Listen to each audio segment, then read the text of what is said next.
Boa noite. Bom, tem poucas pessoas, mas eu vou usar o microfone, porque senão eu forço muito a garganta, então facilita. Vocês já leram o nosso lar? Já? Bom, então nós vamos metade de falar do livro. Eu falo um pouco, vocês um pouco, tá certo? Já que vocês leram, então a gente discute. Ou a gente pode ler na sequência para buscar aprofundar. Bom, como vocês sabem, os livros de André Luiz são obras subsidiárias, né, da codificação. Os livros de André Luiz, Emmanuel, todos que vieram depois de Allan Kardec. Muito bem, André Luiz ele vem mostrar lances da vida espiritual que até então nós tínhamos informações, mas não tão precisas, né? Então, para mim, as obras de André Luiz ajudou muito a compreender mais ainda o Espiritismo. No século passado, que não faz muito tempo, o Hernani Guimarães de Andrade, que foi um grande parapsicólogo conhecido mundialmente, ele disse que as obras de André Luiz eram as obras mais revolucionárias do século, né? E ele é um grande estudioso. E realmente, quem estudar as obras de André Luiz vai ver a profundidade e a ampliação de conhecimentos inigualáveis. Depois que Allan Kardec codificou a doutrina, não é? Muito bem, então nós vamos começar falando das zonas inferiores, o capítulo número 1. Diz ele: eu guardava a impressão de haver perdido a ideia de tempo. A noção de espaço esvaíra-se-me de há muito. Estava convicto de não mais pertencer ao número dos encarnados no mundo e, no entanto, meus pulmões respiravam a longos haustos. Bom, aqui já tem uma novidade. Qual que é? Ele respirava. Fora do corpo, né? Existe uma certa dúvida se nós temos órgãos ou não fora do corpo, né? Do corpo físico. Então aqui ele está respondendo a essa indagação, como vai na sequência trazer outras demonstrações. Desde quando me tornara joguete de forças irresistíveis? Impossível esclarecer.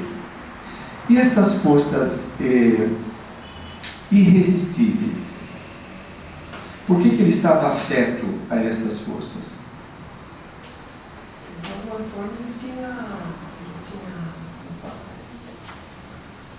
uma interação, né, com elas, alguma coisa assim, uma sintonia, né, com elas. O desajuste interno o tornava joguete dessas forças, né? Não são só elas que conseguem dominar o indivíduo plenamente, depende do estado do indivíduo, né? Sentia-me, na verdade, amargurado, doente, nas grades escuras do horror, cabelos eriçados, coração aos saltos, né? Medo terrível senhoreando-me, muita vez gritei como louco, implorei piedade e clamei contra o doloroso desânimo que me subjugava o espírito. Bem, o medo do incógnito nós temos, não é? Até um meio de preservar a nossa vida, o medo do desconhecido. Bom, esse medo ele pode ser acentuado ou não, dependendo do nosso estado interior, de insegurança, de conflitos. Então as coisas podem se apresentar mais graves do que são, não é? Agora, não só isso, vamos pensar que onde ele está tem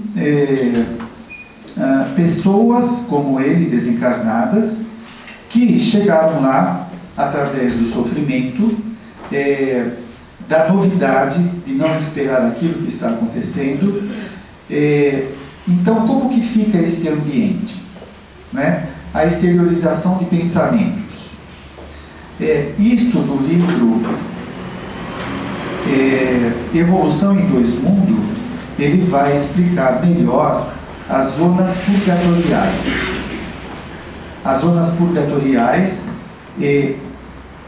nessas regiões inferiores, as pessoas exteriorizam os tormentos que estão vivenciando e este ambiente se torna bastante pestífero, desequilibrado, nocivo, perturbador, né?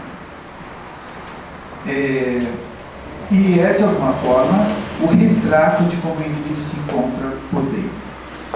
Então, ele aqui nesse primeiro momento, ele não consegue entender estes fenômenos. Não é só o medo que vem de dentro, né? Existe uma interação com um meio ambiente bastante perturbador.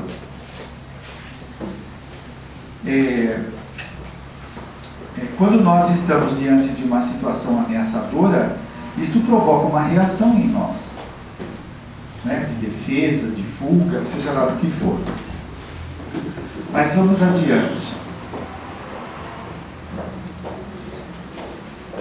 Bom, cabelos eriçados, coração aos saltos, medo terrível senhoreando-me. Muita vez gritei como louco, implorei piedade e clamei contra o doloroso desânimo que me subjugava o espírito. Essa questão do desânimo aqui. Provavelmente a situação que ele se deparou no umbral começou a evocar dentro dele as perturbações, as coisas dele não resolvidas, né? E, junto com a interação com o meio social, com o meio ambiente, vai trazer esse desânimo. Mas, quando o silêncio implacável não me absorvia a voz estentórica, lamentos mais comovedores que os meus respondiam-me aos clamores. Bom, esses lamentos são de pessoas como ele que estão lá experienciando a mesma situação, né? Quando não, também os obsessores, assustando mais ainda eles, por conta do desequilíbrio, da falta de defesa pessoal, para não se deixar abater. Outras vezes, gargalhadas sinistras rasgavam a quietude ambiente. Algum companheiro desconhecido estaria, a meu ver, prisioneiro da loucura. Imagina como que esta falta de preparo. Uma vez o Sérgio Felipe falou que quando nós não temos ligações nervosas de situações desconhecidas, quando nós passamos pela situação, nós não sabemos entender, não dá para entender o que está acontecendo, porque nós não temos informação, né? Nós não temos ligações nervosas que permita compreender aquilo lá. Uma pessoa que é cética, materialista, que não acredita na vida depois da morte, ela provavelmente vai ter dificuldade de adaptação. Por quê? Na mente dela não existe essa coisa nova. Então, quando ela se depara com aquilo, o que acontece? Percebe? Então, isso provoca um desajuste na pessoa. Tanto é que nós vamos encontrar, tanto nesse livro como em outros, os crentes negativos e os que dormem. Vocês lembram dessas denominações? Então, por exemplo, os crentes negativos são aqueles que, quando estavam encarnados, não acreditavam na vida após a morte. Então, isso é uma crença negativa que gera uma auto-hipnose. Quando a pessoa desencarna, como ela não acredita que existe vida depois da morte, ela entra no estado de hipnose, ela fica dormindo. Só que esse sono não é um sono tranquilo, né?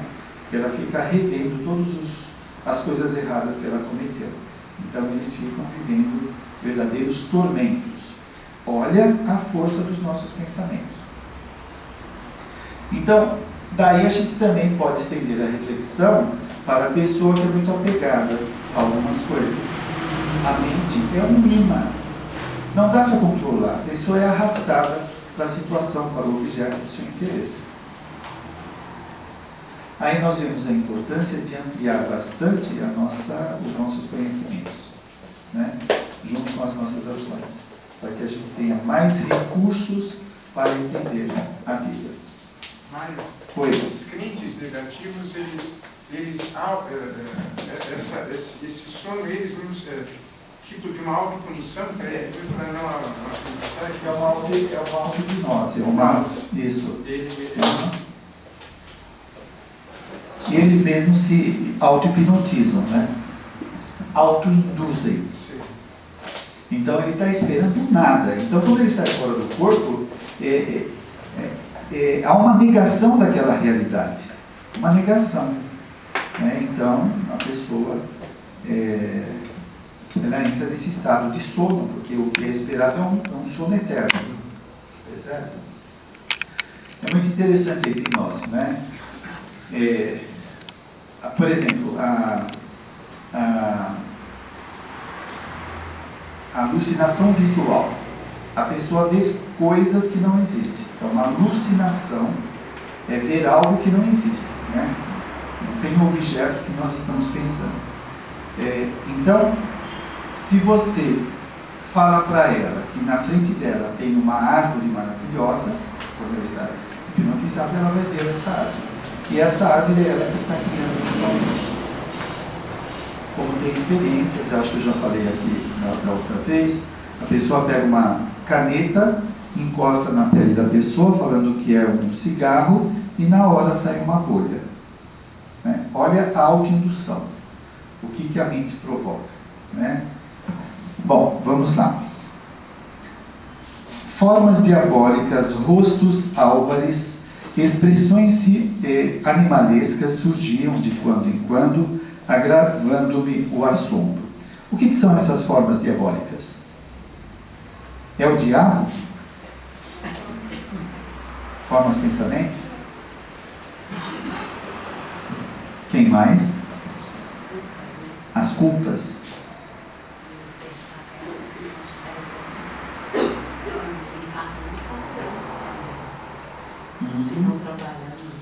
As culpas, formas de pensamentos, que mais? Eu ouvi falar aqui que muita gente tinha lido o livro Nosso Lar. Como que é? Obsessões? Obsessão é perseguição. Ele está falando de formas diabólicas. Rostos álvares. Expressões animalescas surgiam de quando em quando, agravando-me o assombro.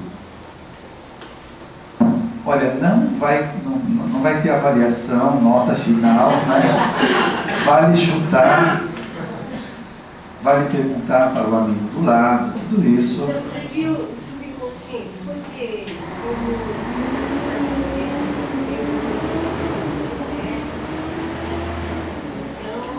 ele se autodestruiu, né? Mas ele estava vindo fora, formas diabólicas. São os outros encarnados que estavam no mesmo ambiente. Uhum. Estava ali no dedo. Então, formas diabólicas por quê? Porque vai deformando pelo espírito. A própria culpa, a própria consciente vai danificando pelo espírito. Até tem formas de animais, por exemplo, isso. Ou forte, estilo extremo. Uhum. Então tá aí, a pessoa causa essa alteração no seu perispírito, né? Deforma. Vocês assistiram o filme Máscara? Assistiram? Vocês lembram quando Jim Carrey? Quando ele coloca a máscara, como ele é do bem, a máscara fica bonita, fica legal, né? Quando aquele outro personagem do mal coloca a máscara, acentua a maldade dele, né? Então é isso. O indivíduo, quando sai fora do corpo, na desencarnação, o choque, o desequilíbrio, ele começa a expressar isso no perispírito dele. Então essas alterações são as mais diversas e absurdas que nós não suportamos ver, como nós vamos ver no livro Os Mensageiros. quando André Luiz está vindo com o benfeitor, Aniceto, para a crosta, e André Luiz vê algumas formas bizarras, o benfeitor fala, não faça descrição, para que os homens não fiquem imaginando como é. Porque só a nossa imaginação, só a criação mental, já pode ser perturbador. Né? Então vocês imaginam como deve ser. A Ivone Pereira, ela fala um pouco alguns casos que dá para a gente entender. Então, por exemplo, ela está fora do corpo e ela vê alguns desencarnados, obsessores, tal, que estão ligados ao carnaval, principalmente na época do carnaval, que ela viu esses espíritos, então aquelas roupas listadas, tal. Então você imagina um cara de 2 metros de altura com a cabeça desse tamanho. Ele provoca essa alteração no perispírito. Então é uma coisa desconcertante. Você olha aquilo, apavora. Alguém já viu alguém com macrocefalia? A cabeça é enorme. Desconcerta. Quem não está acostumado, você vê, choca, foge dos nossos padrões. Como ele fala também, a Ivone Pereira, de pessoas com a cabeça enorme, com o corpo desse tamanho, pequenininho de tudo. Né? Então são alterações que a pessoa provoca no perispírito para assustar os encarnados. Agora, isso daí é figurinha, né? No caso, por exemplo, do Exu e da Pombagira, é uma alteração do perispírito. Não são entidades que existem daquele jeito.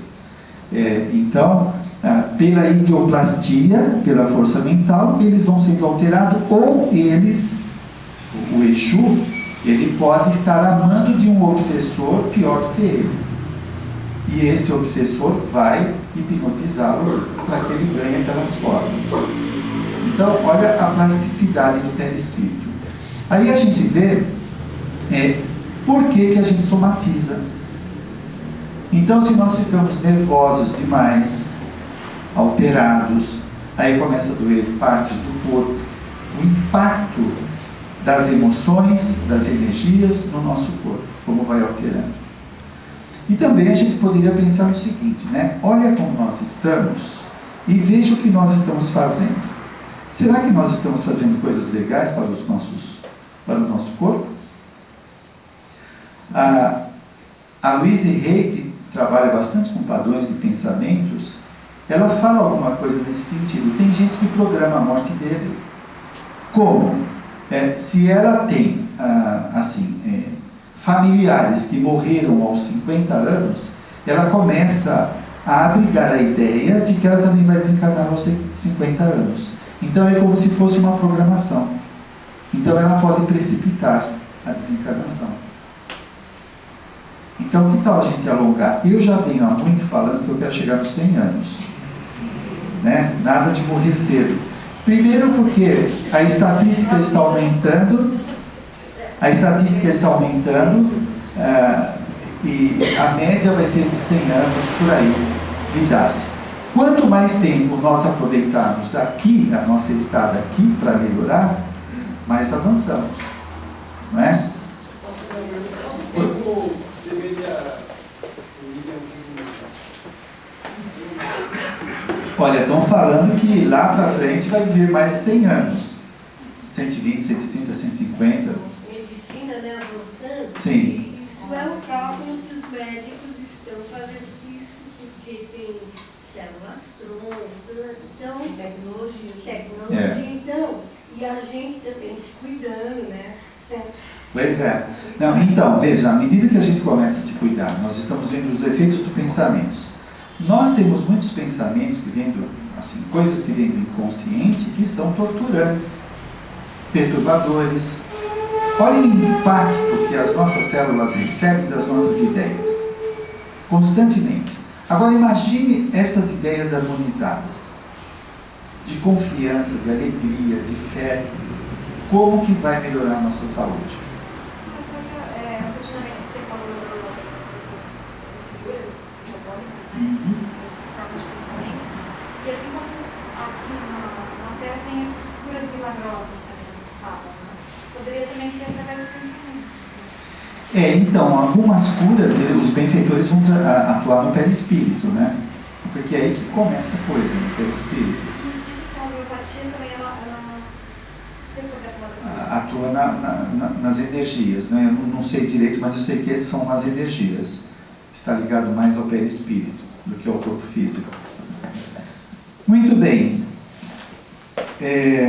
Então, essas formas diabólicas são as alterações perispiríticas que nós podemos sofrer, né?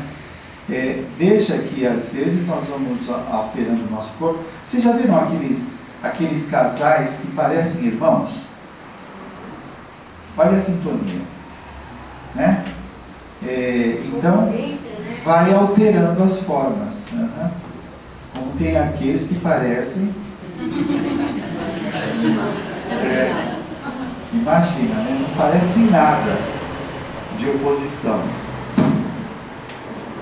A paisagem, quando não totalmente escura, parecia banhada de luz alvacenta, como que amortalhada em neblina espessa, que os raios do sol aquecessem de muito longe.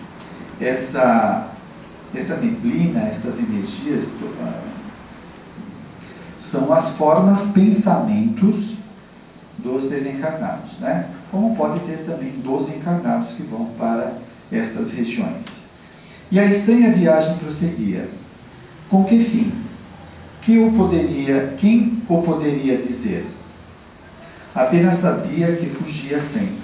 O medo me impelia de roldão, onde pular.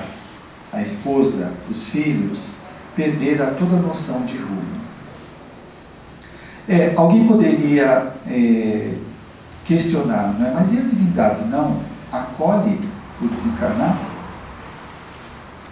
A bondade divina não está, não socorre?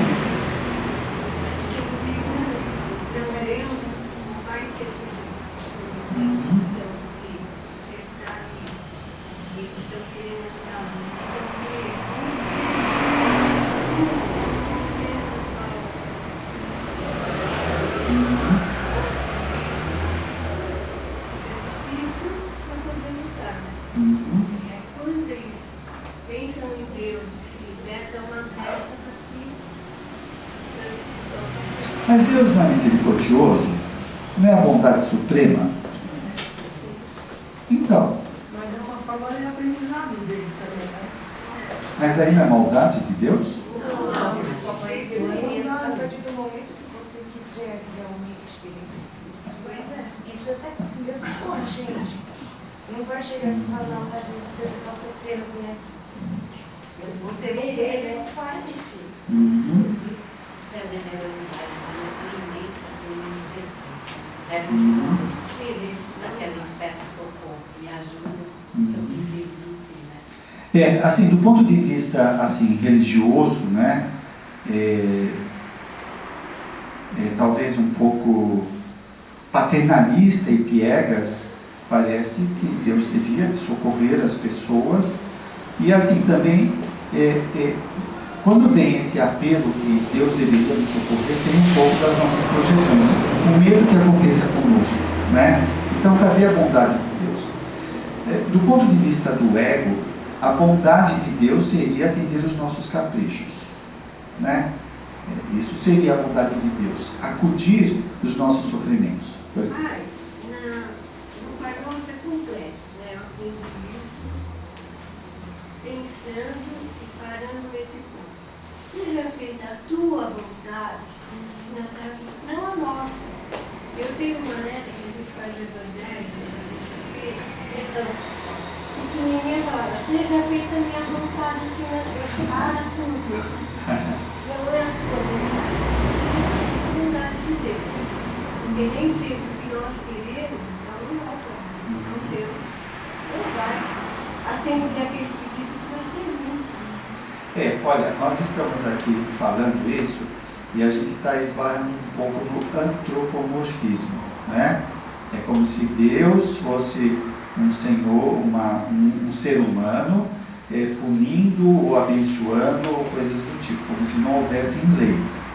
Então a gente vai ver que existem as leis, que a bondade de Deus socorre dentro das possibilidades, respeitando as leis, etc., né? Então, se a pessoa está passando por uma situação dessa, tem os seus motivos. A gente pode usar de ilustração. Nós vamos ver aqui o caso daquela parteira que cometia abortos que não foi socorrida em nosso lar. Por quê? Porque ela ainda não tinha mudado o comportamento. Se ela fosse acolhida em nosso lar, ela seria a causa de perturbação, não é? Então, isso choca, mas espera, e a caridade, e o amor? Sim, mas a pessoa não está preparada. Mas sim, mas Deus é amor. No entanto, se essa pessoa entra num lugar organizado, ela desorganiza, ela perturba.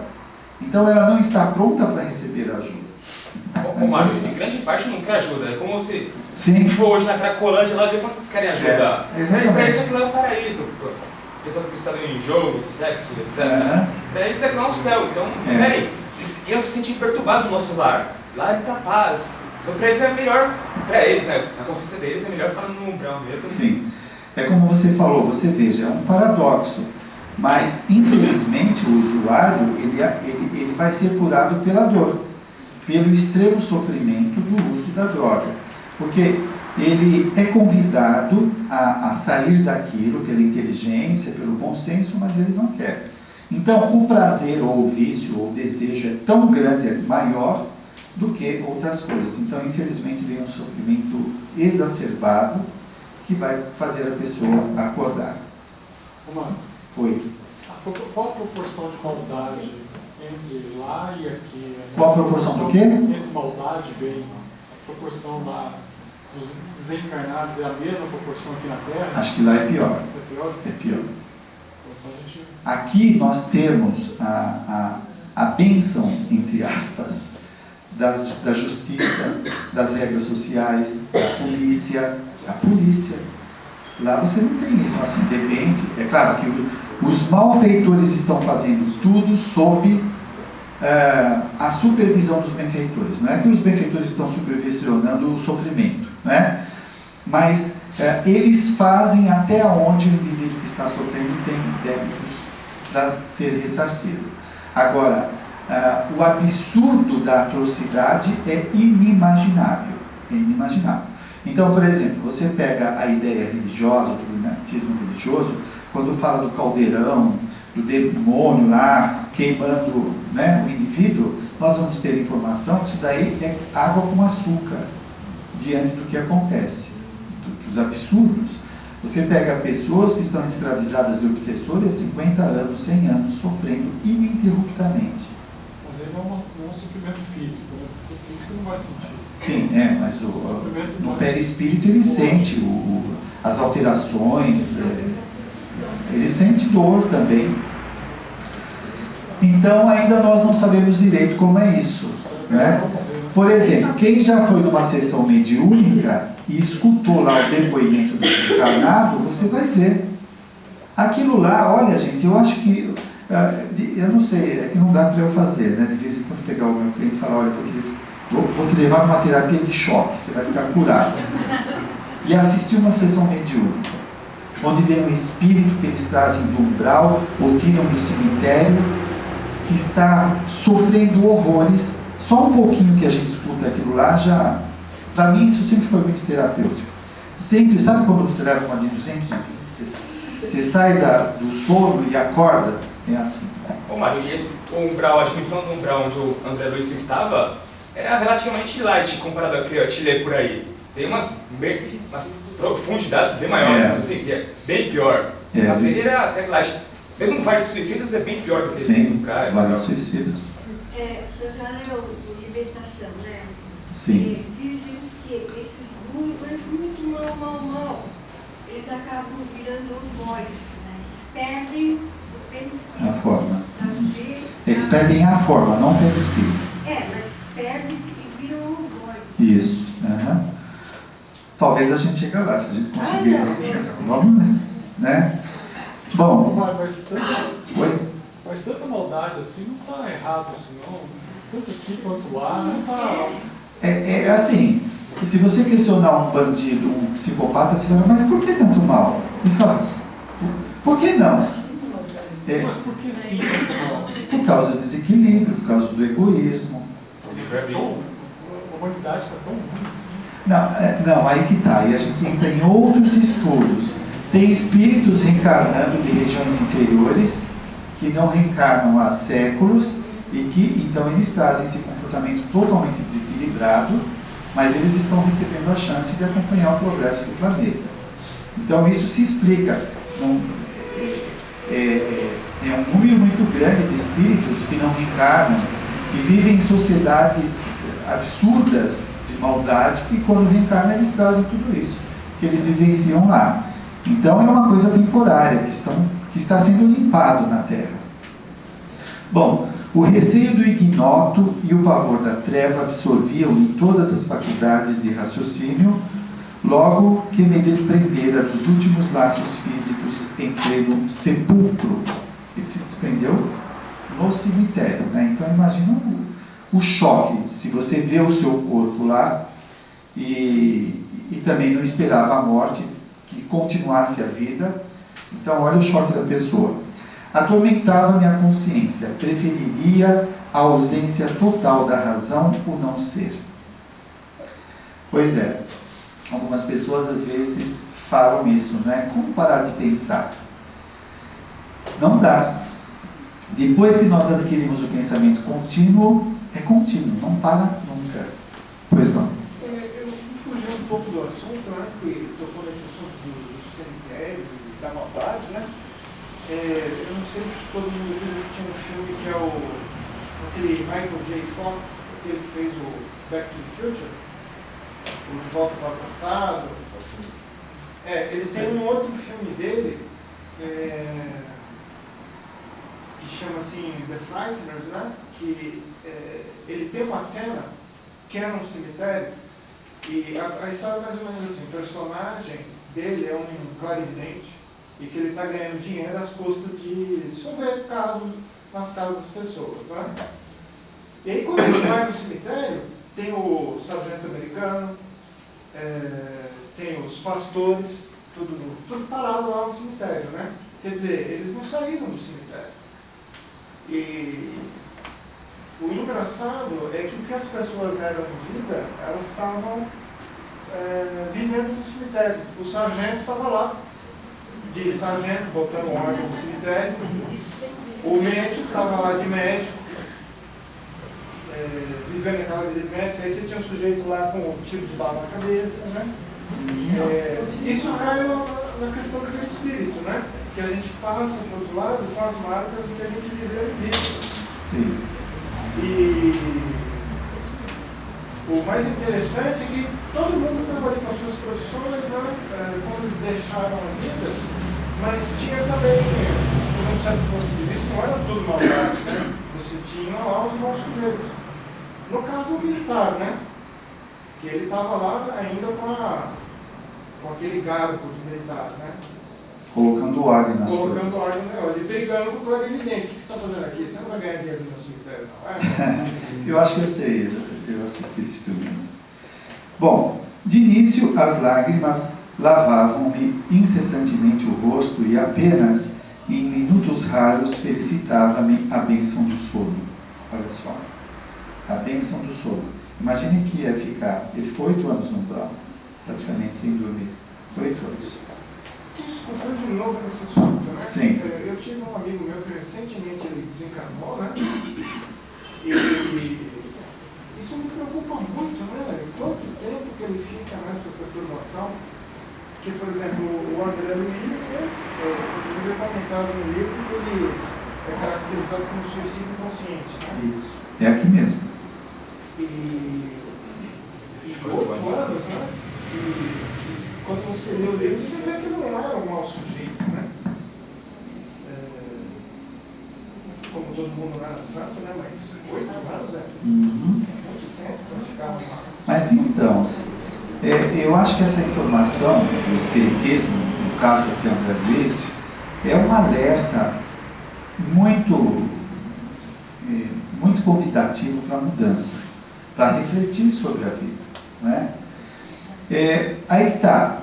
Sabe o que acontece? Ainda eu estava lendo uma mensagem hoje de Joana Bianchi, que eu vou falar amanhã no programa.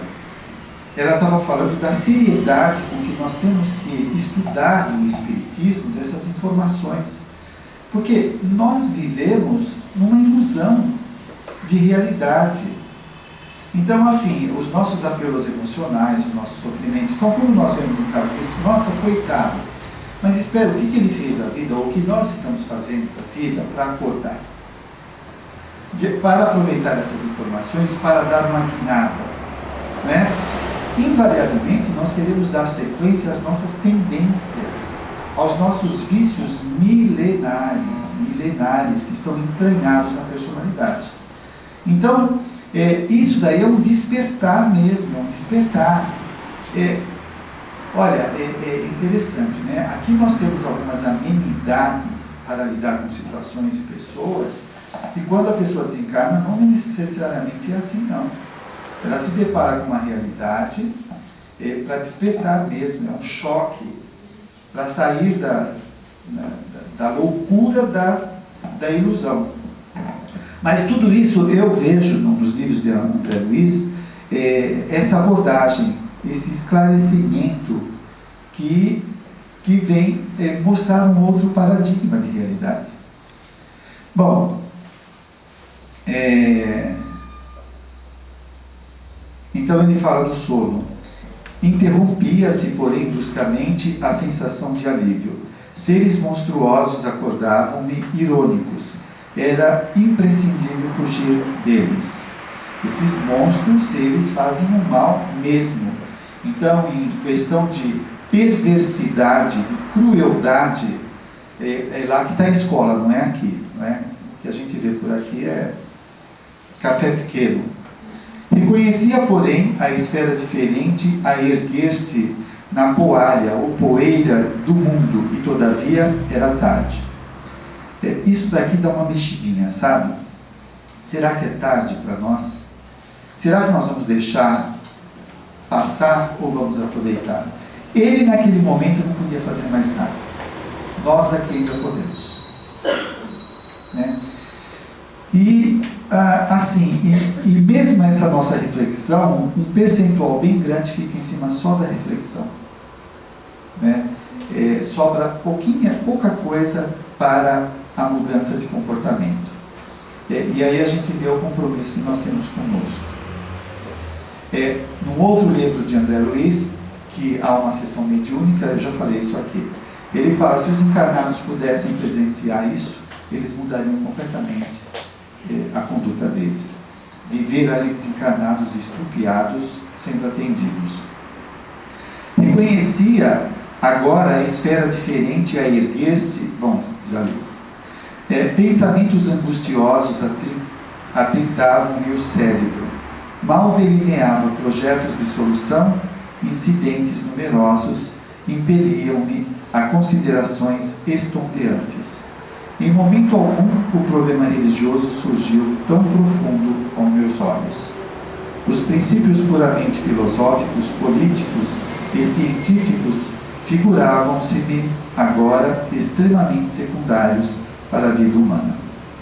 Bem, aqui no planeta, nós aprendemos a dar valor a estas questões com primazia. Isso é o principal. Você tem que ser objetivo, porque senão você está alienado. O que é objetivo? O que é alienado? É claro que a gente não vai viver pensando só no mundo espiritual. Nós estamos aqui, nós temos que interagir com todas essas questões. Mas nesse momento se torna secundário. Então, será que nós sabemos fazer essa separação do que é secundário, do que é primário, do que é prioritário? Né? Os princípios puramente filosóficos, políticos e científicos. Parece para nós que essa é a realidade. Algumas pessoas adotam isso e pautam a sua vida baseado, né, nestas ideias, nessas posições. Né? Significavam, ao meu ver, valioso patrimônio nos planos da Terra, mas urgia reconhecer que a humanidade não se constitui de gerações transitórias e sim de espíritos eternos. Aqui vem a necessidade de nós aprendermos, com o Espiritismo já há muito propõe isso, que nós somos espíritos. Eu estava lendo Allan Kardec, não sei que livro que é, que ele estava enfrentando uma situação muito difícil e ele recebeu a instrução do Zéfiro, que era o mentor dele, ou que assessorava ele, falava: quando você estiver numa situação dessa muito difícil, se coloca na posição de espírito que você é. Então, quando ele se coloca na posição de espírito, ele sai da condição humana limitada, da identificação com o ego, e tem uma visão mais ampla da vida, uma visão de imortalidade, de infinito, de saber que tudo aquilo lá vai passar. Porque nós superdimensionamos os nossos problemas, superestimamos, eles ficam grandes demais. E aí parece intransponível.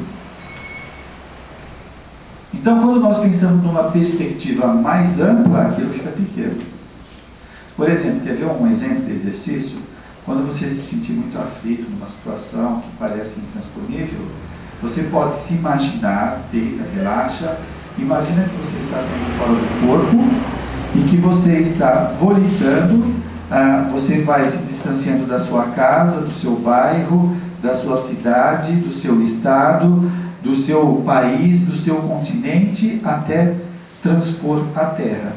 E você olha a Terra lá de longe, aquela bolinha azul, e aí você pensa no seu problema. Vê como você modifica a dimensão que dá para o problema. Isso pode ter um efeito muito significativo. Como? Essa Terra é um ponto, mas um problema. Pois é, ele sumiu, desapareceu. Desintegrou. Uhum. Quem se choca são os astronautas. Como? Os astronautas que não vão para o espaço, tem choque. A gente é inteiro. Sim. Nosso ego acha que é o centro do universo, a gente é nadinha. Uhum. E quando a gente fica muito no problema, a gente não consegue solução.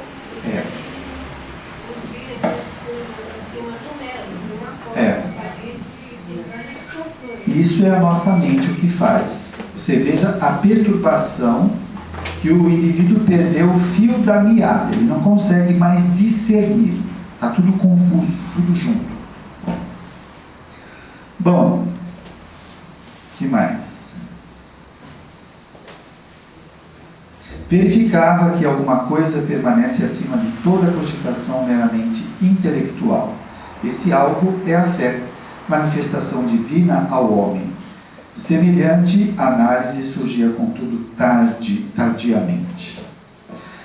Essa fé... Bom, mas não é só isso, né? Tem algumas experiências que mostram.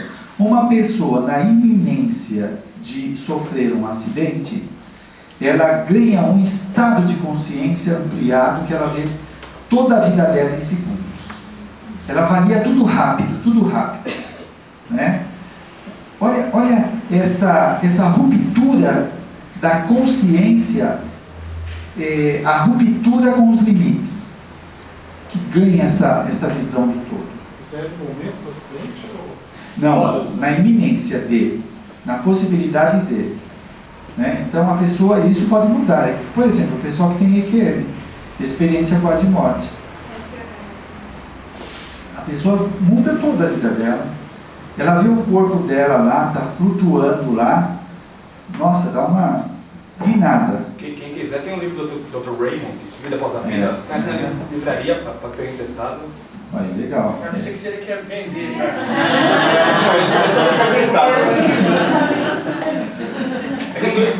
Eu não ganho comissão disso aí. Essa você vai perder comissão. Bom, mas ganha bônus horas, né? Não, ele vai perder também porque ele não vendeu o livro. Ah, é? Também o pessoal está punindo. Bom, de fato, conhecia as letras do Velho Testamento e muitas vezes folheava o Evangelho. Entretanto, era forçoso reconhecer que nunca procurara as letras sagradas com a luz do coração. Né? É o descaso que muitas vezes nós damos, a banalização de várias coisas, pelo nosso engajamento no sistema, nós somos engolidos e perdemos a autonomia, perdemos a escolha, né? Fica muito limitado. Aí que está, gente. O quanto nós priorizamos estas condições que são libertadoras. E eu vejo assim, esta priorização não vem trazer alienação, ao contrário, vem trazer mais lucidez no relacionamento com a vida. Quanto mais lúcido nós estivermos, menos alienados, e nós saberemos dar o valor devido a cada coisa. Cada coisa. Então, a pessoa com fé, certamente quando vem a tempestade, ela pode ter as suas crises, mas existe uma força alimentando ela para suportar aquilo lá, né? Então, essa força evita que ela adoeça, que ela pereça, que ela fique depressiva, etc. Nós ainda não sabemos lidar com isso, como um medicamento ou a luz para mudar muitas coisas da nossa vida. Então, olha só, ainda vem a necessidade do sofrimento, no caso dele, 8 anos de umbral, para pensar na importância da fé. Então, até quando nós precisamos ainda desse instrumento, desse recurso? Né? E não investimos mais na conquista de tudo isso. Investir mais. Bom, identificava-as através da crítica de escritores menos afeitos ao sentimento e à consciência, ou em pleno desacordo com as verdades essenciais. É como algumas pessoas que estudam os livros espíritas ou outros livros para mostrar para alguém, para apontar o dedo no nariz de alguém. Viu? Olha o que o Espiritismo fala. Você viu aqui, se você não fizer o que vai acontecer? Nós demos para os outros e não para nós. Né? Será que adianta? Então, assim, muitas pessoas... Eu tenho uma prima que ela foi estudar teologia para discutir com o irmão dela. 4 anos de teologia. Só para esfregar no nariz dele algumas coisas da Bíblia. Mas posso falar uma coisa? Pois não. Nós, kardecistas, né? A gente não precisa mostrar nada para o outro, nada. Porque as outras religiões, elas querem impor a maneira que elas pensam, que elas acham, aquilo que elas acreditam, né? E nós não, a gente simplesmente segue o caminho e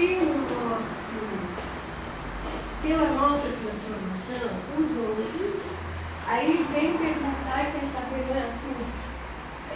Mas tem muitos espíritas. O Allan Kardec já falava que ele era contra o proselitismo. Por quê? Porque tinha espírita que fazia proselitismo, que impunha a doutrina aos outros. Então, tem gente que faz isso, entendeu? A proposta é não fazer isso, sem dúvida. Até no livro, no estudo que nós fizemos, apareceu o caso de uma senhora espírita que faleceu, e até o colega que falou com relação ao bem e ao mal, que a pessoa fica sofrendo. Na verdade, a pessoa ela não é que ela está sofrendo, ela não enxerga porque ela não aprendeu a enxergar, né? Essa senhora ela era espírita, ela frequentava as sessões, ela ajudava na casa, então ela achava que por isso, quando ela falecesse, o mentor da casa ia recebê-la. Ela passou anos com as pessoas indo lá para recebê-la, ela não queria enxergar ninguém, só o mentor da casa.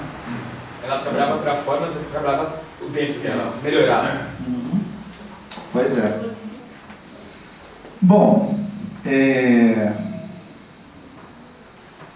em verdade, não foram criminosos, no meu próprio conceito, a filosofia do imediatismo. Olha só o imediatismo.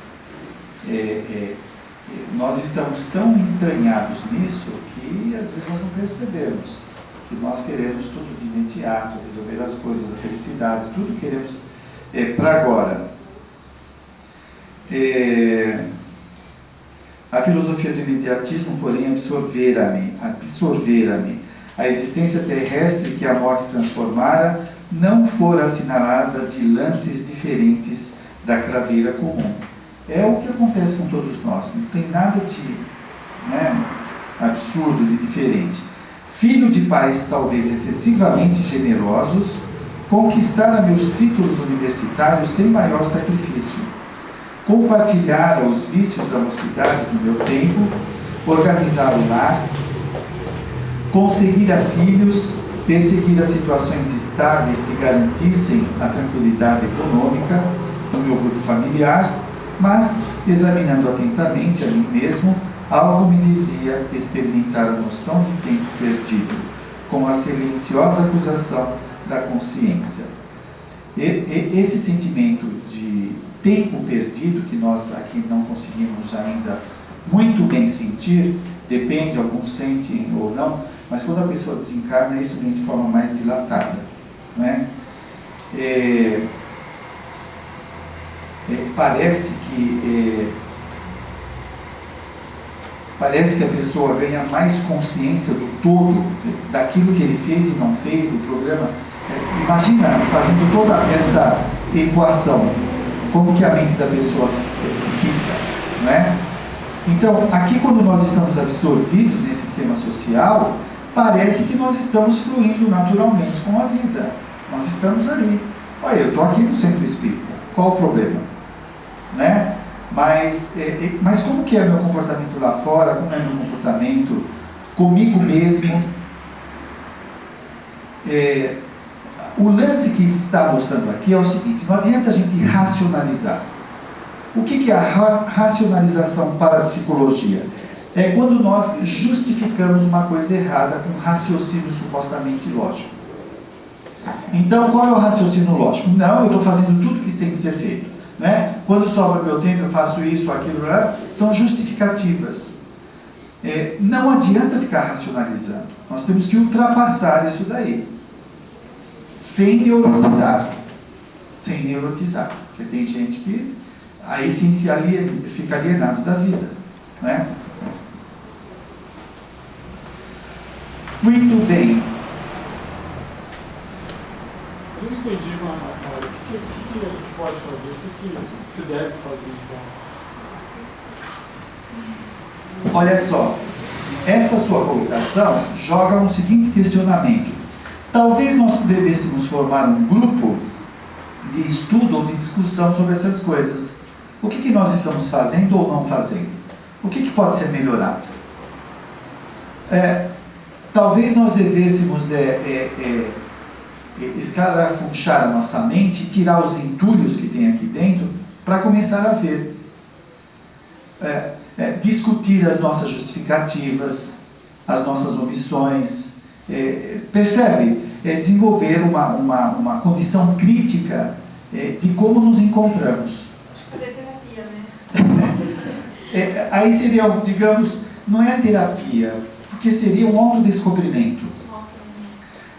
Sabe, mergulhar em questões nossas para poder adentrar. Eu acho que o Espiritismo traz ferramentas fantásticas para essa possibilidade. Nós não utilizamos de forma adequada, não utilizamos de forma nenhuma. É difícil de encontrar grupos de estudos que aprofundem, sabe? Fica muito no intelectual, muito no intelectual. Então a gente tem que ver alternativas. Então, seria assim, por exemplo, um é egoísta, o outro é vaidoso, o outro é orgulhoso. Ou a mesma pessoa tem tudo isso. Egoísmo, orgulho, vaidade, babá. São as mazelas que a gente traz a partir do momento que a gente vai descobrindo, tendo consciência e se modificando, já é uma coisa dentro da nossa bagagem em tudo que a gente. Então, sim, é isso, né? Como? Usou cloro para Precisa de alguma coisa bem forte, viu? Bem forte, para ir tirando tudo. Eu acho que, assim, desculpe, né, de fazer essa generalização, eu acho que nós deixamos a desejar, que nós não estamos aproveitando. Será que a gente precisa da iminência da morte, de uma doença grave? O que a gente precisa para acordar, para sair disso? Por exemplo, o quanto nós estudamos?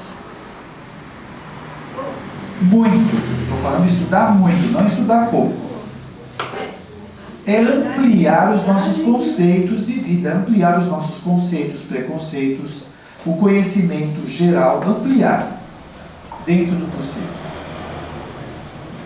Né?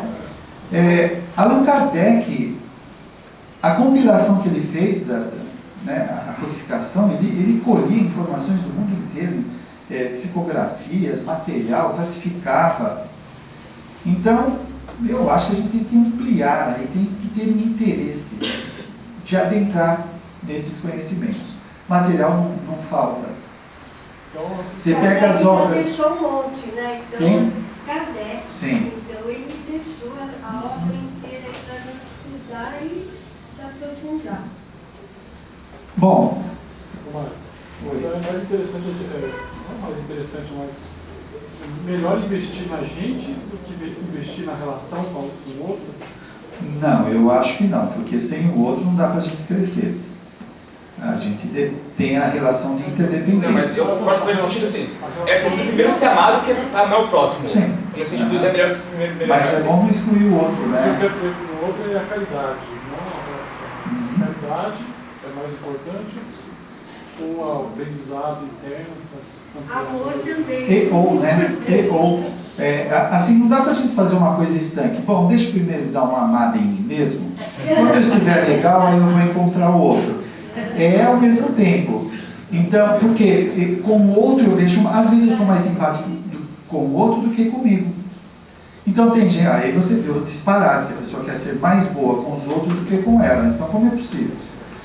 E aí ela não vê que às vezes ela está dissimulando, está sendo hipócrita, etc. Agora, por exemplo, o quanto nós, de alguma forma, mapeamos o nosso comportamento, os nossos equívocos, os nossos pontos fracos, os nossos pontos fortes, sabe? O quanto nós conhecemos tudo isso. Bom, está na hora do café ou como que é? Está na hora do café. E se mais depois eu tomo café? Quer ficar até o final, depois no final tomar um café? Porque democracia aqui, vamos ver. Eu acho melhor fazer um intervalinho. Intervalinho. Dá uma... Senão só vai esfriar, mano. Então, legal. Então vamos nessa. Bom, continuando. Ele diz o seguinte: tivera paz, cuja generosidade e sacrifícios por mim nunca avaliei. Esposa e filhos que prendera ferozmente nas teias rijas do egoísmo destruidor.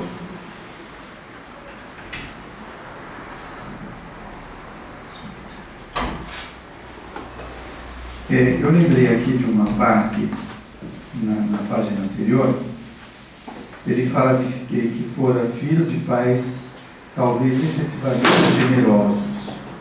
Bom, ele tinha uma família. Como nós sabemos, a família não se forma acidentalmente. Então, ele está falando dessa família bacana. Muito bem. Provavelmente fazia parte de uma programação. Agora, pelo que está dando a entender, parece que ele não aproveitou muito bem isso. Porque ele tinha essa família, mas era egoísta. Era só para ele e pronto. Né? E aí cai, então, na seguinte reflexão. Algumas vezes a pessoa, ela não tem uma família estruturada para ela aprender alguma coisa. Tá certo? A se estruturar sozinho.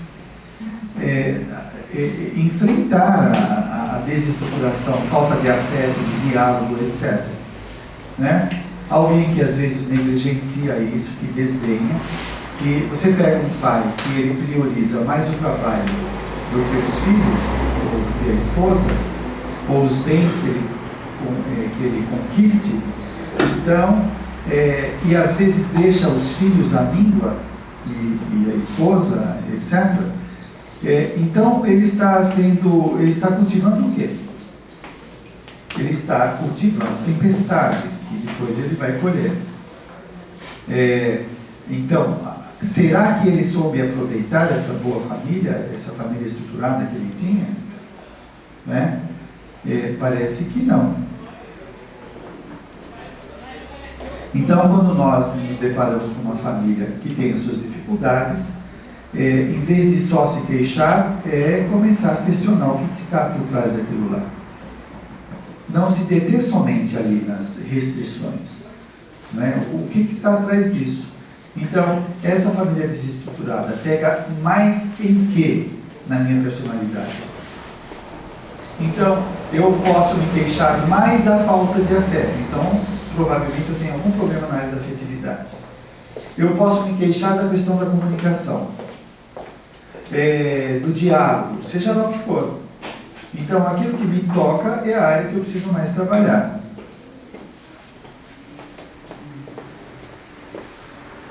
Então, olha só, tiver a paz cuja generosidade e sacrifícios por mim nunca avaliei. Esposa e filhos que prendera ferozmente nas teias rijas do egoísmo destruidor. E não é um pouco assim? Nós temos a nossa família quase como uma propriedade, né? E aí vem o apego. E muitas vezes a castração, como diz a psicologia, a mãe que castra os filhos, que não deixa eles crescerem, que poda o desenvolvimento e por aí afora. Possuíra um lar que fechei a todos os que palmilhavam o deserto da angústia. Às vezes esses que estão na angústia pode ser os nossos amigos próximos ou parentes, mas que mesmo assim escorraçamos, não queremos proximidade, etc. Parece, né, às vezes, que a nossa família é estanque, é aquele núcleo que não pode ser perturbado, que tem vida própria, que não interage. É um modelo de família que nós temos que não tem muita fraternidade, não tem muito universalismo, né, de ver de uma forma mais ampla. Porque essa família é temporária. Daqui a pouco a gente muda a forma da família. Possuíram um lar que fechei a todos, tal, deliciar ali com os júbilos da família, esquecido de estender essa bênção divina à imensa família humana, surdo a comezinhos deveres de fraternidade. A família humana. E essa família vai aumentando cada vez mais, né? As pessoas vão entrando em nossa família, nós vamos entrando em outras famílias, nós vamos nos aproximando, e aí nós vamos caminhando para a universalização da família. Nós vamos ser uma família só. Mas parece tão difícil, né, ainda. Já com os nossos, que a gente está há muito tempo com eles, já briga por espaço, controle de televisão, né? Imagina morar com um estranho. É um pouco mais exigente, né? Enfim, uma flor de estufa não suportava agora o clima das realidades eternas. Olha que legal isso. O clima das realidades eternas. Aqui parece que é tudo para nós, né? E é tão limitado, é tão finito, tão pequeno, que aqui nós não conseguimos viver essa eternidade. Nós estamos já, não tem, os orientais não falavam do grande agora? Do grande agora, esse agora é eterno, isso daqui nunca vai mudar, isso é permanente, né? Então nós temos a impressão que vai acabar as transformações que nós vamos tomando contato. Isso são experiências para a nossa mente aprender. Não desenvolver os germes divinos que o Senhor da vida colocara em minha alma. Esses germes divinos da fraternidade, do amor, da compreensão, do acolhimento, etc. São os nossos potenciais. Então nós não deixamos isso desenvolver porque talvez o egoísmo asfixie esses germes divinos. O orgulho, a vaidade, etc., vai matando, sufocando estes germes. E veja que a todo momento nós somos convidados a desenvolvê-los, né? Esses estímulos são constantes em várias situações. Sufocar-os criminosamente no desejo incontido de bem-estar, não adestrar a órgãos para a vida nova, que eu estava falando no começo. Se o indivíduo não abre a cabeça, se ele não muda os seus conceitos, ele chega na vida espiritual e não entende o que está acontecendo. O Leon Denis fala que conforme a concepção de vida que nós temos, nós vamos nos comportar como tal. Não é? Então, se nós ampliamos bastante essa concepção, aí nós começamos a ver mais detalhes. Veio uma imagem, alguém aqui mexe com o mapa Google?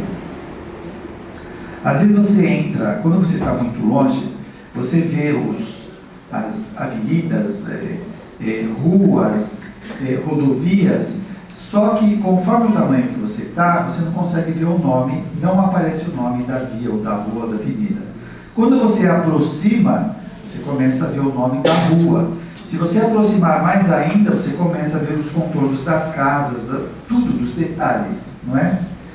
Então, quanto mais nós ampliarmos as nossas consciências, mais a gente enxerga. Nós, nesse estado, vemos um pouco nebuloso, né? Então, quando nós olhamos, por exemplo, a pessoa difícil que está ao nosso lado, nós enxergamos só esse ângulo. Só esse ângulo, essa pessoa é chata. Se você aprofundar bem, você talvez veja naquela pessoa o filho do passado. Não é? O filho do passado, o amigo, enfim, alguém que foi muito caro para nós.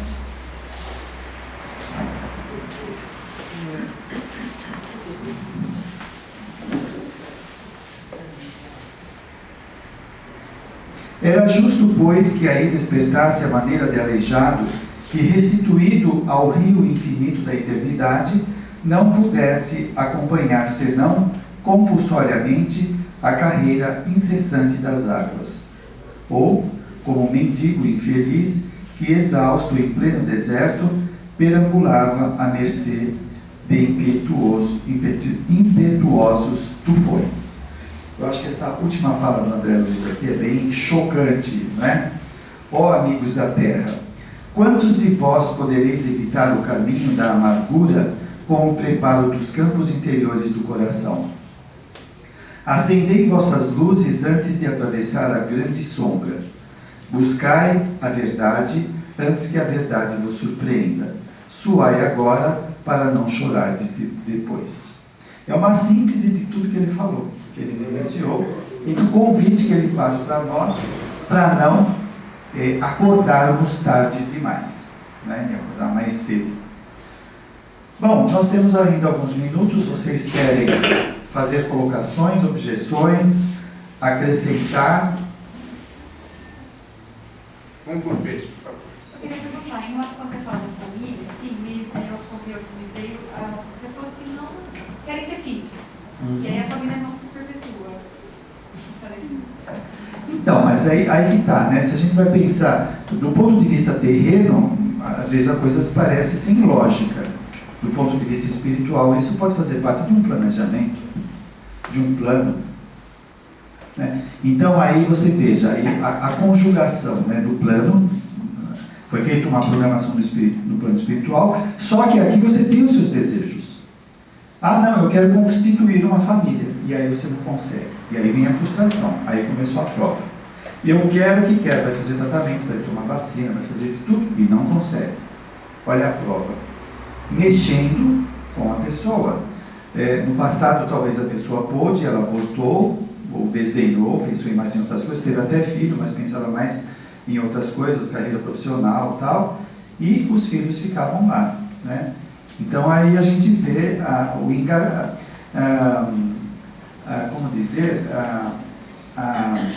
puxa vida, a convergência das coisas, não é?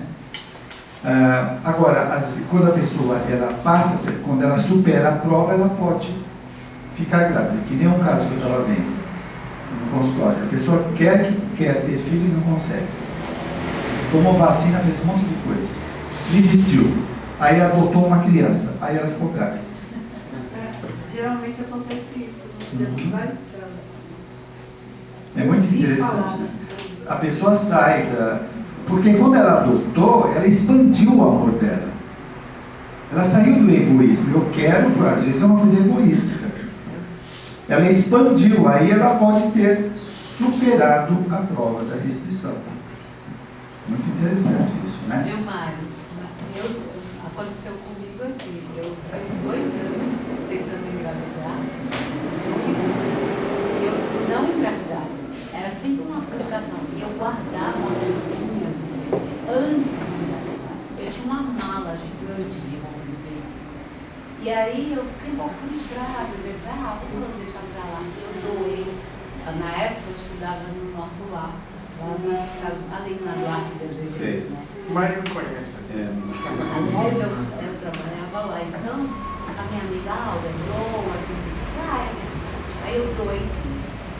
1 mês depois eu fiquei grávida. E assim, eu ganhei triplo, tudo. Então eu aprendi que as coisas não são do nosso pé. É que a gente é preparado. E era lindo, assim, porque eu fazia curso na época e as minhas amigas viam meu filho na sala, sabe? Nossa, foi assim. Hoje você falou, eu lembrei agora. Eu doei um monte, assim. E ó, tome roupinha de bebê depois. Então, o Aniceto, no livro Os Mensageiros, ele fala dessa necessidade de educação que nós temos que ter, de perceber a relação entre causa e efeito, que nós estamos condicionados a ver só os efeitos.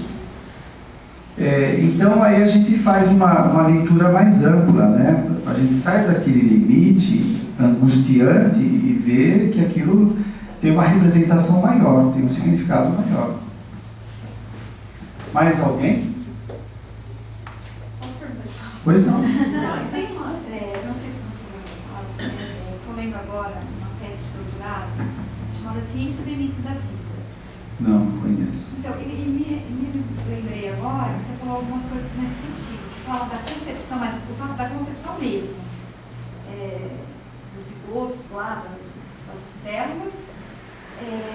Se a mãe e o pai, eles estão numa conexão boa, esse bebê vai ser gerado de uma forma legal. Se na concepção foi uma concepção ruim ou pensamentos negativos, alguma coisa assim, essa criança vai desenvolver no decorrer da vida problemas. Então, vai nascer problemas psiquiátricos, várias coisas nesse sentido. Interessante. Então, você já leu Missionários da Luz? Leia, porque tem um caso assim. Como que é o caso? O pai, ele foi assassinado pelo filho que vai reencarnar. E quando o filho que vai reencarnar se aproxima da mãe, quando o reencarnante se aproxima da mãe e do pai, aí ele provoca o aborto. Por quê? Porque o pai, ele foi assassinado. Então a aproximação do filho evoca as lembranças do assassinato. E começa a vir as ideias tormentosas do assassinato. Olha só. E aí há toda uma alteração. Então os benfeitores têm que trabalhar na reconciliação do filho com o pai. É aí, gente, que às vezes eu chamo de parasocialização. Vocês sabem o que é socialização? A socialização, quando a pessoa reencarna, ela vai aprender com seus pais, na escola, com os amigos, o conhecimento social, as crenças, valores, costumes, tudo, cultura, né? Socialização. A gente aprende as coisas do mundo, é a socialização. Nós somos socializados, por exemplo, se você vai entrar numa empresa, você tem que ser socializado naquela empresa, você tem que aprender a interagir com outras pessoas. Então, existe uma parasocialização. Que parasocialização? O reencarnante, antes de reencarnar, ele vai conhecer aonde ele vai reencarnar. Então, isso é uma parasocialização. Ele vai, às vezes, conhecer o grupo familiar, o meio social, tudo isso, antes de reencarnar. Né? É interessante, porque ajuda na aproximação. E olha, o trabalho dos benfeitores para fazer essas aproximações é muito grande. E depois, quando ele reencarna, ele tem alguma lembrança assim no inconsciente? Ele traz. Agora, você imagina o que acontece. Quando ambos estão juntos, É aquela coisa de animosidade entre pai e filho. Aquela, sabe? Olha só que interessante isso, a mistura, a mescla de amor e medo ou raiva. Amor e medo ou raiva. No caso dele era medo. O pai tinha medo, porque o filho foi assassino dele na vida passada. Não era filho, era amigos. Então, essa mistura, nós não temos esses sentimentos dúbios dentro de nós, amor e ódio. Por exemplo, quando você está perto de uma pessoa, às vezes você fala, eu queria estar longe, por que essa pessoa não está lá no fim do mundo? Aí quando ela vai trabalhar, aí você sente falta. Aí queria estar perto, mas quando ela vem, você quer. Então é amor e ódio. Seria a carga de Sim. energética. Sim.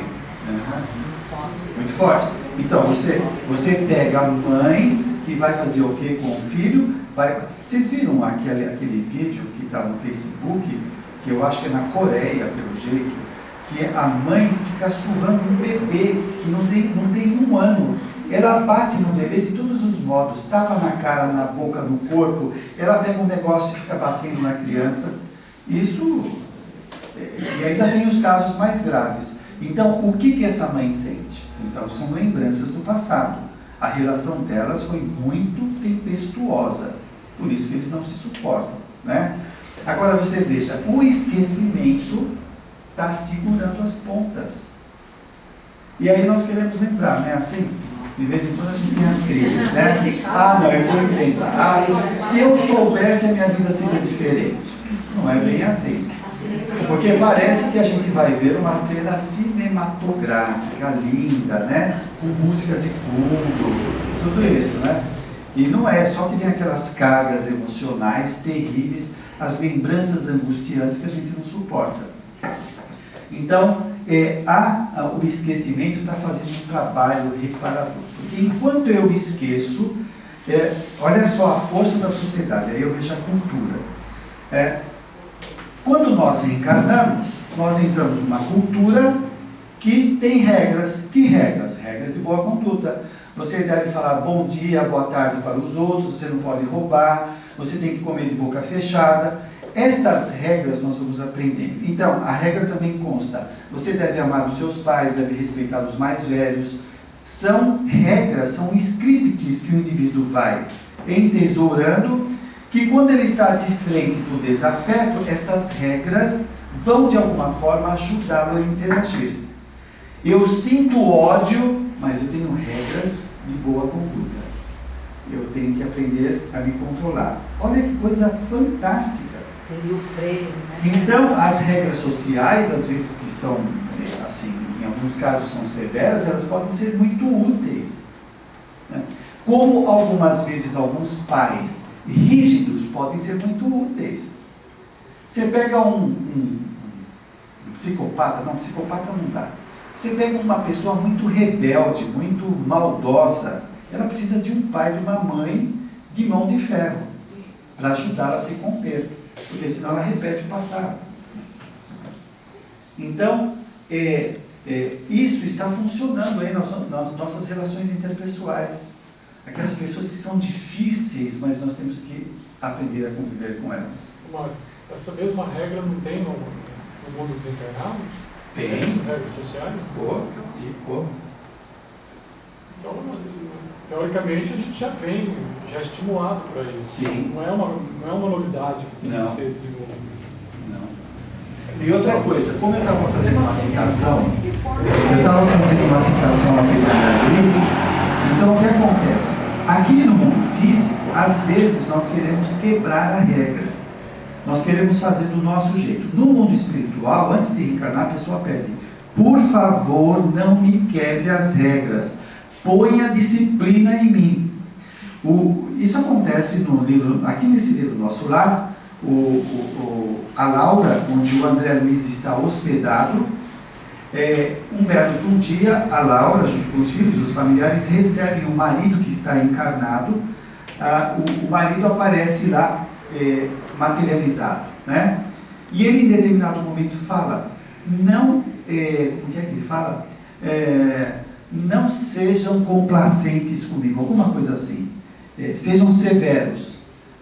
Porque se tiver moleza, ele repete.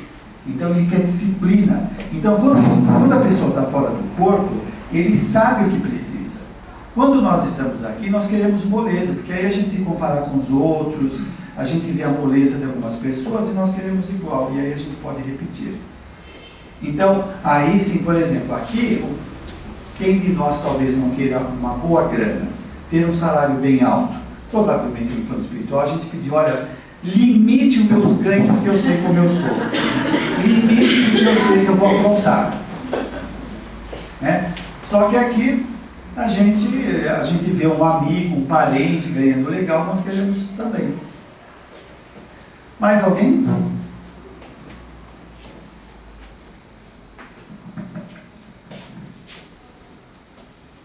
Que silêncio. Então,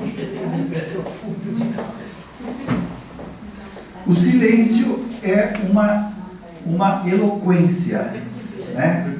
É que o pessoal já está com sono. Sabe o que eu lembrei? Tem um capítulo do André aí no nosso lar, quando o André Luiz quer uma audiência. Sim, com Clarice. Eu lembrei desse momento quando você falou disso, porque como ele era um médico bem conceituado, né? E ele achou que lá ele ia ser logo atendido. E o mentor que estava do lado falou, não, André, calma. Tá vendo aquela fila ali?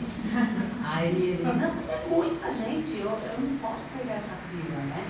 Ele se achava na mesma situação da André. Ele até, aqui não existe essa... ele tem uma palavra difícil que é verdade. Então, assim, ele foi um pouco arrogante até lá, né? Porque ele achava que ele ia chegar lá, ia ser logo atendido, aquelas pessoas tão simples iriam ficar para trás. Então, é um aprendizado, é muito forte esse capítulo. São os papéis que nós estamos identificando. A gente chegar lá que é totalmente diferente, né? O quê? Eu fui general, eu fui médico, fui isso, fui aquilo. Né? E nós estamos vivendo uma época assim, bem acentuada nisso. O país, ó, o planeta, acho que está passando por um momento de transformação muito grande, inclusive o nosso país. Na parte profissional, na parte social. Sim. Eu trabalho com muitas pessoas, sou manicure, mas eu percebo muito isso. Pessoas que têm um alto nível de profissão, elas não estão mais aceitando que as pessoas que não têm tanta escolaridade estão buscando um outro caminho de profissionais de outros países. Mas eu acho que isso é natural. O país mesmo querer evoluir um pouco. Mas tem pessoas que não aceitam isso. E é um sofrimento isso, só por ser humano, eu acho. Bom, gente, acho que terminamos. Alguém quer falar mais alguma coisa? Você acha que a morte ontem do Eduardo Ramos significa alguma coisa para a sociedade? Significou? Tem algum sentido? Olha, é uma coisa que não tem neutralidade nisso, né? Tem um reflexo. Como a morte do Tancredo também teve um significado aquilo lá, né? Será que isso pode mudar a história? Não sei, mas eu acho que tem alguma coisa aí. Isso reflete na sociedade, nas coisas aí que estão prontas, como pode mudar, mostra que pode mudar tudo, né? Abaixa um pouco a nossa arrogância. Eu acho que tem alguma coisa aí, sim. Mais alguém? Então, muito obrigado, boa noite para todos vocês. O nosso próximo do André Luiz? Na semana que vem, tá? É porque tem algumas vezes que muda. Então, segundo capítulo do André Luiz. Boa noite a todos, boa reflexão, obrigado a todos vocês.